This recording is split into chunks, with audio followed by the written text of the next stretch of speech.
Hello সবাইকে, কেমন আছো তোমরা সবাই? অনেক দিন পর ভিডিও নিয়ে এই তো পিঠাপুলি বানিয়ে নিয়েই রেডি হয়ে পড়লাম। আজকে আমার একটা ফ্রেন্ডের আইবুড়ো ভাত, কলেজ ফ্রেন্ড হয়, তোর সামনেই বিয়ে আছে। তো আমি রেডি হয়ে গেলাম। এদিকে প্রচণ্ড ঠান্ডা পড়েছে শিলিগুড়িতে। এদিকে আমার ফ্রেন্ড চলে আসে শ্বশুরবাড়ি থেকে, ও পার্টিসিপেট করবে। অনেক দিন পর দেখা, প্রচণ্ড ফগি হয়ে গেছে।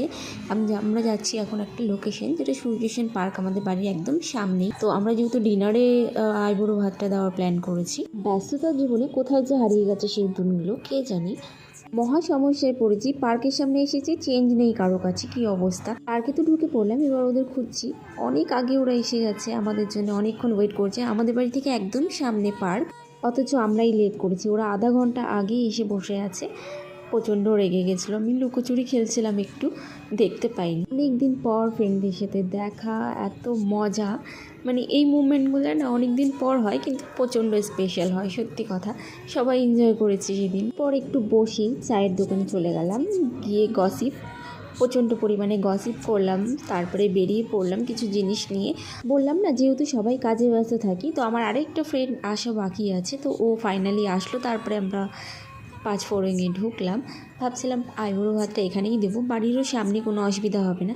এরপরে দেখো আমাদের প্রিপারেশন, যা এনেছি সব ডিসপ্লে করলাম। খুব সুন্দরভাবে ডেকোরেশন, দিনটা খুব স্পেশাল করলাম তার জন্যে। এ তো আমাদের ফ্রেন্ড থাকবেই, কিন্তু আর কিছুদিন পর বিবাহিত মহিলা হয়ে যাবে। তো সেই কারণে দিনটাকে খুব ভালোভাবে সেলিব্রেট করলাম, যে এনজয় করে নাও। দুটো ফ্রেন্ডের বিয়ে হয়েছে, কিন্তু কিছু না কিছুভাবে আমি আইবুড়ো ভাতে প্রেজেন্ট থাকতে পারিনি। কেউ মারা গেছে, কোনো সময় কোনো অসুখ ছিল, এরকম ব্যাপার। তো এটাতে খুব এনজয় করছি। দেখো আমি পিঠে বানিয়েছিলাম, ওটাও নিয়ে এসেছি, ওকে সুন্দর করে সাজিয়ে দিলাম প্লেটিং করে। সব তো সাজানো হয়ে গেল। তারপরে ভাবলাম যে এত খাবার খাবে কিভাবে সবাই। সত্যি কথা, আমরা হাঁপিয়ে গেছি এত খাবার খেতে খেতে। মানে কিছু তো আমরা ওয়েস্ট করে ফেলেছি, এরকম অবস্থা হয়ে গেছে। সব তো অর্ডার করেছি, কিন্তু খাওয়ার লোক একদম কম, খাই আমরা কম। এই দেখো কি সুন্দর লাগছে না দিন। এখানে তো এক্সট্রা কেউ ছিল না, সব ফ্রেন্ডরাই ছিলাম। ফটো বা ভিডিও করে দেওয়ার জন্য লোকের অভাব ছিল। তো রেস্টুরেন্টের স্টাফগুলোকে প্রচণ্ড জ্বালিয়েছি। ওরা সবসময় টেবিলের সামনে এসে বলছে, ম্যাডাম কিছু লাগবে? তারপরে বললাম, হ্যাঁ সার্ভিস লাগবে, একটু ফটো তুলে দেবেন প্লিজ।